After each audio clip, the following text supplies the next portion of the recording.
So that's where we're at. That is where we're at. So let's go over to JFK now. This is where it's going to get fun, folks. This is where it's going to get fun. Colin, go ahead and pull up that Daily Beast article. So apparently there's some new information floating around in regards to the JFK assassination. And this is around the same time that Joe Biden has called for the release of a bunch of documents in regards to JFK. Colin, if you have that daily, there it goes. Now, by the way, this is the Daily Beast, by the way. I just want to point that out. This is a Clinton outlet. Even the Daily Beast is like, yeah, when it comes to JFK, there's no way the official story is all there is. I mean, look, the JFK, that is like the Miller Lite of conspiracy theories, all right? Like, everybody is just like, yeah, there's no way that's all there is to it. Let's get to this article from the Daily Beast, which, again, even the frickin' Daily Beast is questioning the official narrative, or at least entertaining that there might be something more out there. Colin, if we could pull up that article. So John F. Kennedy assassination investigator has jarring new claim about Lee Harvey Oswald CIA involvement. So the CIA holds documents that show presidential assassin Lee Harvey Oswald was involved in an intelligence operation before the assassination of JFK. We're talking about smoking gun proof of a CIA operation involving Lee Harvey Oswald. This is according to the reporter Jefferson Morley. Morley claimed the CIA operation involving Oswald took place in the summer of 1963, 3 months before the assassination. The allegation from Morley, who has written extensively about the CIA in the 60s, could shake up the history of the assassination if it proves to be true. Kennedy investigators have long sought to investigate the extent of Oswald's involvement with intelligence agencies and whether that could reveal more about whether Oswald was the only person involved in Kennedy's death. This is a very, very diplomatic way of skating around saying this could reveal whether or not the CIA had something to do with Kennedy dying. Like that's what they're very diplomatic and selective with their words here, but that's what they're saying. Despite decades of investigation from Congress and independent inspectors, the CIA has never disclosed any involvement with Oswald. Well, of course they didn't. This is an extraordinary serious claim, and it has profound implications for the official story. Yeah, no kidding. The official story is that this guy was just some lone guy, acted alone. He was just some confused dude who made this crazy difficult shot, who somehow made this like ridiculous difficult shot. That's the official story. Morley claimed that Oswald, a former Marine, now he was a Marine, so he's like, well, you're saying it's a difficult shot, Ron, but he was a Marine. Yeah, but dude. Anyway, a former Marine who defected to the Soviet Union before returning to the United States as a supporter of Cuban Communist leader Fidel Castro was involved in a pre-assassination CIA operation meant to discredit American supporters of Castro. So this guy was involved in a pre-assassination CIA operation. Morley's allegations focused on files created by now-deceased CIA agent George Gonides, I'm probably mispronouncing that, who was involved with the anti-Castro exile groups. Morley said 44 documents in his file are still being held by the CIA and could shed new light on the purported operation.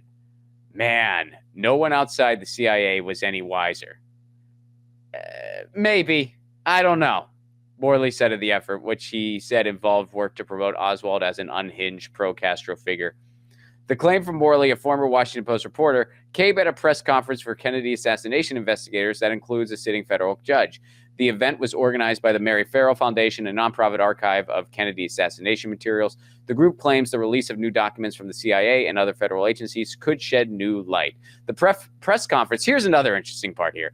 The press conference comes before a deadline next week imposed by Joe Biden for the CIA and FBI to release all documents related to JFK. It's not clear whether the agencies will request an extension of that deadline. Man, it would look so shady if they did. How shady would it look if they requested an extension? They're like, can we get a little, why don't you just release the documents? Yeah, we need more time to make sure that this doesn't look as bad as it would look if we don't filter things. That would look really bad if they requested a deadline. Not saying that means they're not going to. They probably will, because they probably count on, the United States having its collective memory of a goldfish and just forgetting about this 2 days later. But man, it'd be interesting if there's something here. And maybe there will be. Maybe there won't be. Maybe this will just be some kind of red meat fluff that doesn't really have any substance to it. There's a chance they're just going to kind of bullshit us. And, an example I can bring, I'm a huge Nirvana fan. And every so often, there's this thing that goes on, especially in the local press up in Seattle, where they release new unseen documents related to the Kurt Cobain case. And usually it's nothing. Usually it's just like it's a drawing that they found at his house that he did one random day. And I guess it's neat. It's like, oh, that's something Kurt Cobain drew. Cool. But it doesn't have anything to do with the case. And, is it for sure everything they said, or could there have been some foul play here? Did he just shoot himself, or was, somebody else involved? It doesn't shine any more light on that than what we already have gathered and know. But they just released some random, like, oh, somebody found an empty gum wrapper at the scene, So who knows? They might just throw us stuff like that. Like, here's an empty bottle of aftershave that Kennedy used before he got in the car. Okay, that's nice. This doesn't mean anything, though. What about, like, well, here's a cop that this cop was having his first day on the job, and he recounts how crazy it was having his first day be when Ken. Okay, but that doesn't, you know what I mean? It could just be a bunch of fluff, or I don't know. I mean, if they have a direct connection to Oswald and the CIA, who knows? Who knows what that could mean? We'll keep an eye on it here. We will keep an eye on it here at Status Coup. It wouldn't that be something that we just found out a little more about the truth of this? I have only met one person in my life, not even kidding, one person in my entire life who believes the official JFK story. I've only met one person. I know some people who are like, maybe, but there's probably, like, I know some people who are a little like they don't want to. And then, but even just the most kind of non-conspiratorial people, for lack of a better way to put it. Some of the most just sort of straight-laced people, like, our government wouldn't lie to us about war. Even people like that, who I know in my personal life, you bring up JFK and they're like, yeah, no way. I don't, there's more to it than this. There's gotta be. There's no way that official story is all there is. There has to be more. That guy pissed off so many groups of people.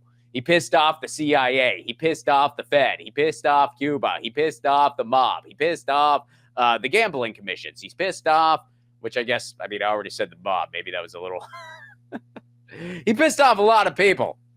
And so, man, it'll be interesting if there's a little more there that we're going to uncover. So we'll keep an eye on it.